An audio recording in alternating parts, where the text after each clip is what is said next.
এই সংসারটা আর কাম কাজ করবে? মুই তোমার গান্ধী বাড়ি খান না তোমার গান্ধী বাড়ি খান? সারাদিন মোবাইলটা ধরে থাকলে কি পেটটা ভরবে? আস্তে বলার নামায় কথা বলে। আমি কি এখানে রান্না বান্না করতে আসছি? সাহস তো আপনার কম না। বুড়া লোকের সাথে বিয়ের আগে কইছিলেন যে আপনার বেটার বয়স বেশি? সাহস কত বড়! বুইরা বেটার সাথে বিয়ে দিয়ে দিছেন তো আমার জীবনটা নষ্ট করে। শোনেন, আমি এখানে কোনো কাজ কাম করতে পারবো না, আর আপনার বুইরা বেটার সাথে সংসারও করতে পারবো না। তা কি পাইবেন? তোমার কি করবেন? কি আবার করব? যেটা করতেছিলাম ওইটাই করব। দেখতেছিলেন না আমি লাইভ করতেছি, টিকটক করতেছি, আমি ওইটাই করব। আর যদি আপনার পছন্দ না হয় আমি সোজা বাপের বাড়ি চলে যাব।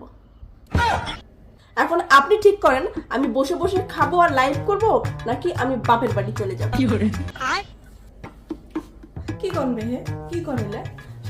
তোমার কোনো কাম করে লাগবে না, কোনো রান্না বান্না করে লাগবে না। তোমার সারাদিন আমি